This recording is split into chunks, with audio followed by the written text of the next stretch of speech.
Hello friends, आज हम लोग देखेंगे जीएसटीआर 4 से संबंधित जो ऑफलाइन यूटिलिटी आई है, जिसके माध्यम से फाइनेंशियल ईयर 2019-20 के जीएसटीआर 4 हमें फाइल करने हैं।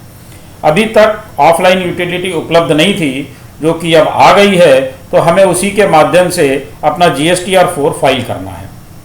तो हम लोग देखने वाले हैं कि जीएसटीआर 4 की ऑफलाइन यूटिलिटी के माध्यम से हम कैसे फाइल करेंगे, और जीएसटीआर 4 के संबंध में पूरी डिटेल के साथ एक वीडियो मैंने ऑलरेडी अपलोड करा हुआ है, जिसका लिंक मैं आई बटन में और डिस्क्रिप्शन बॉक्स में दे दूंगा, जिसमें मैंने जीएसटीआर 4 से संबंधित सारी चीज़ें कवर की हैं। आपको वहां पर डिटेल्ड में उसकी जानकारी मिल जाएगी।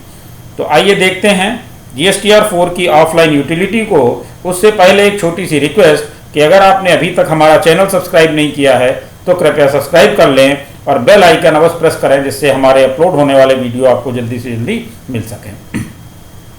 तो हम gst.gov.in की साइट पर आएंगे और साइट पर आने के बाद हम डाउनलोड सेक्शन में आएंगे।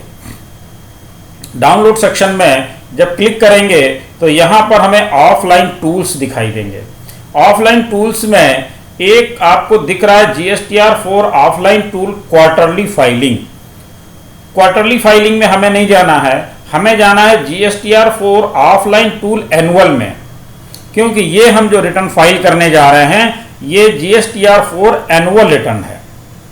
जीएसटीआर 4 ऑफलाइन टूल जो क्वार्टरली फाइलिंग वाला दिया हुआ है, ये हमारा 2018-19 तक एक्टिव था, क्योंकि तब तक हम जीएसटीआर 4 क्वार्टरली बेसिस पे फाइल किया करते थे।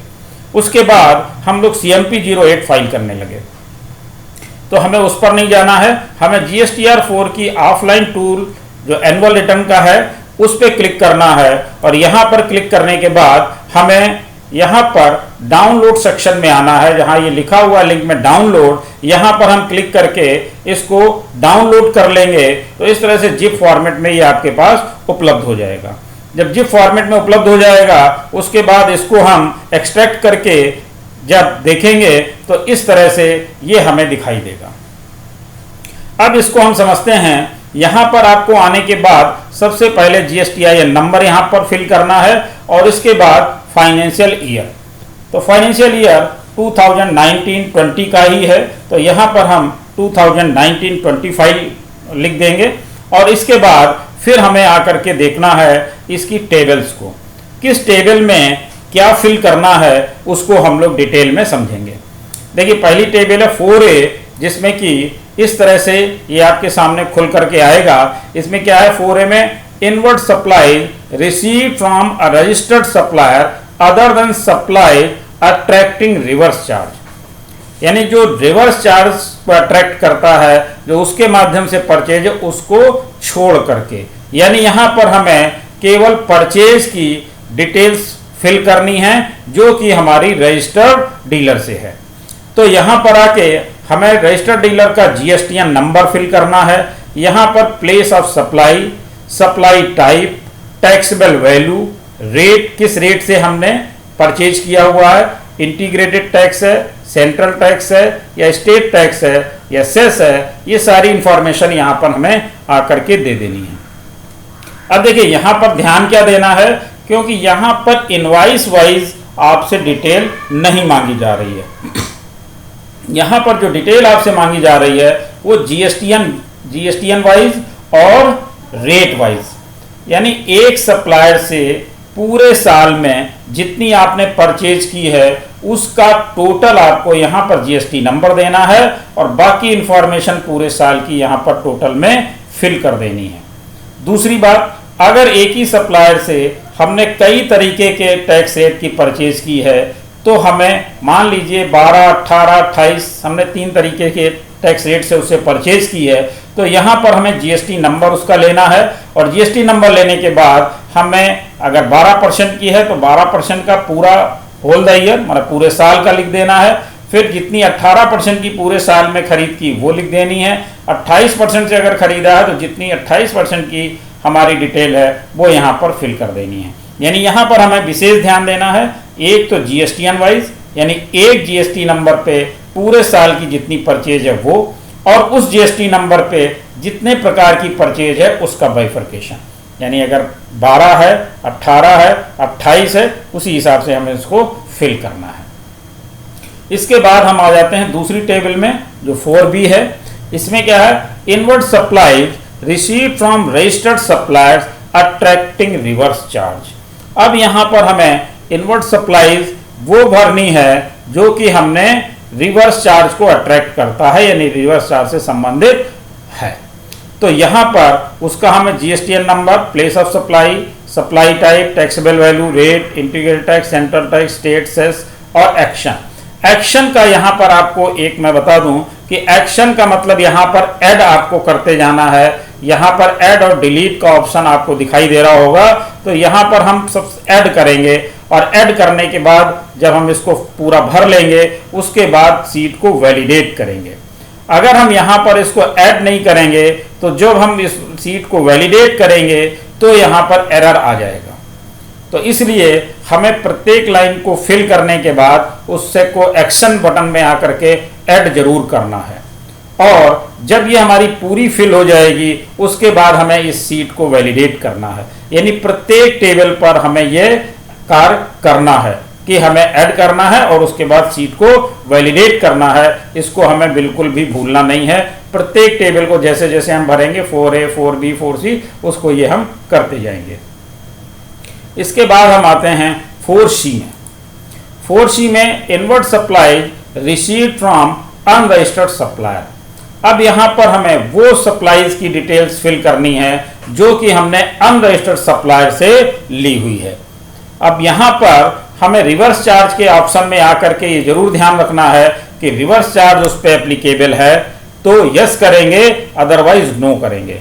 जब नो करेंगे तो यहां पर आपको टैक्स से संबंधित कोई डिटेल नहीं भरनी है, केवल अमाउंट भरनी है।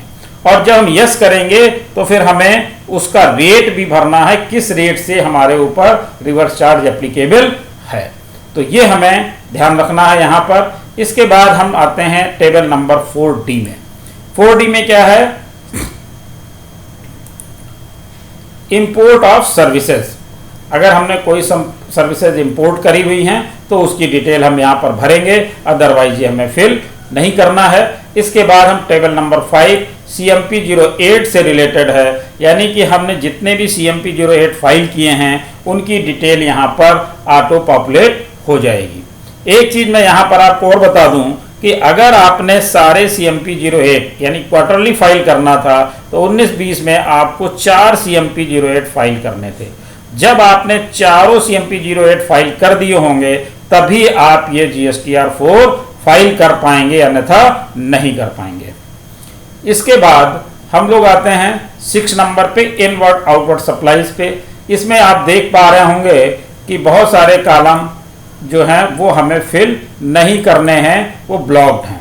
ब्लॉक्ड इसलिए हैं कि अगर हमारे ऊपर रिवर्स चार्ज से संबंधित अगर कोई लायबिलिटी है तो हमारी table number 4B, 4C, 4D से वो उठा लेगा, यहाँ पर आकर के ऑटो फिल हो जाएंगी और यहाँ पर केवल आपको आउटवर्ड सप्लाईज की डिटेल देनी है। यानी कि आउटवर्ड सप्लाई आपकी 0% की है, 1% की, 2%, 5% या 6%, जिस भी परसेंटेज से है उसमें उस कॉलम में आकर के आपको उसकी वैल्यू को फिल कर देना है और टैक्स रेट वो इसी के आधार पर अपने आप कैलकुलेट कर लेगा। नेक्स्ट बात जो आती है वो टेबल नंबर 7 की है। टेबल नंबर 7 में जब हम आते हैं तो देखते हैं यहाँ पर TDS/TCS क्रेडिट रिसीप्ट के बारे में है, जो कि पूरी की पूरी टेबल ब्लॉक्ड है। इसमें कहीं पर भी आप कुछ भी फिल नहीं कर पाएंगे। तो यह था आपका GSTR 4 से रिलेटेड पूरी की पूरी डिटेल, जिसमें कि आपको टेबल वाइज सारी चीज़ें फिल करनी हैं। यानी 4A से लेकर के टेबल नंबर 7 तक जब आएंगे तो ये आपको फिल करते हुए चले आना है। और इसके बाद जो ध्यान देने वाली बात है, जो कि मैंने बीच में आपको बताया कि ऐड बटन का इस्तेमाल जरूर करें। अगर आपने ऐड बटन का इस्तेमाल नहीं किया और सीट को वैलिडेट करने की कोशिश की तो वहां पर एरर जरूर आएगी, तो उसको जरूर ध्यान रखें। ऐड बटन करें, ऐड बटन को करने के बाद सीट को वैलिडेट जरूर करें और वैलिडेट में अगर एरर आ रही है तो पहले वैलिडेशन की एरर को ठीक करें, उसके बाद ही उसको अपलोड करें। तो ये GSTR 4 की ऑफलाइन यूटिलिटी से संबंधित जो जानकारी थी वो मैंने आपके साथ शेयर की, और इससे संबंधित जो और जानकारी है वो पूरी डिटेल के साथ मैं ऑलरेडी वीडियो आपको बताया अपलोड कर चुका हूं, जिसका की लिंक मैं आई बटन और डिस्क्रिप्शन बॉक्स में दे दूंगा, जहां से आप पूरी डिटेल देख सकते हैं। Thank you.